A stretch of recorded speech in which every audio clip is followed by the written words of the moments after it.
Hi, I'd like to thank the Hall for inviting me to join.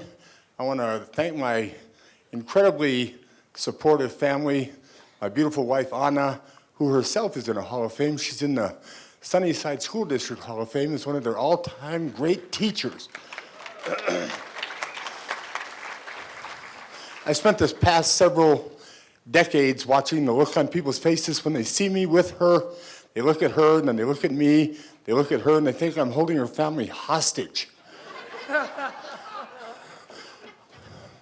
My daughter, Darlene, is a 5-sport athlete and an Ivy League graduate.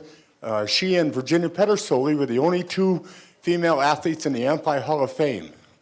My son, Alexander, through the magic of genetics, came out whiter than the British royal family.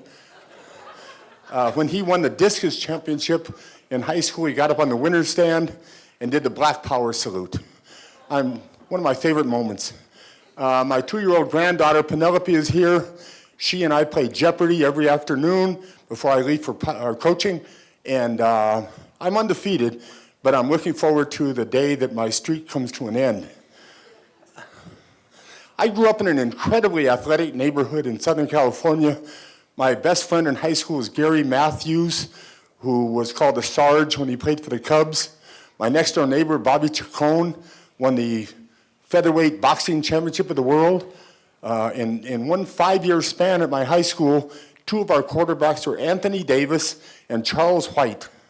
And so when I played sports, I was the answer to the question, what's wrong with this picture?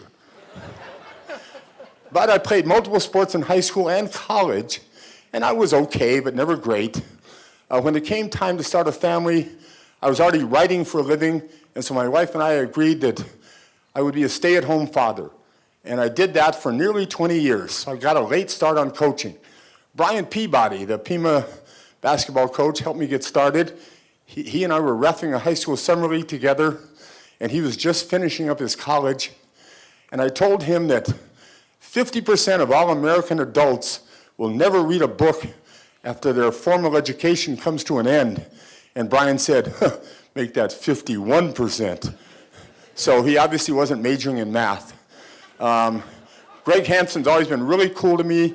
I remember I wrote something about the 92 UNLV team. I said that if their starting lineup went to a $5 a carload drive-in, at least 3 of them would try to hide in the trunk. And Greg reprinted in his column. I was really happy. Yeah, that'll take a while, okay. But as a coach, I've been blessed. I've been blessed with great kids, great teams, great human beings. And I've coached multiple sports, and I've loved every minute of it. And probably my favorite thing is I've coached 4 girl state high jump champions. And Lord knows I wasn't demonstrating the technique myself, okay? So, as I look around the room at all the great athletes and the great people in sports, I guess that, once again, I'm the answer to the question, what's wrong with this picture? So thank you, and that's it. Oh, one other thing. Alexander, was it under 3 minutes? Yes. Okay. And I don't know about y'all, but I want to hear Francie's speech. Yeah, okay, thank you very much.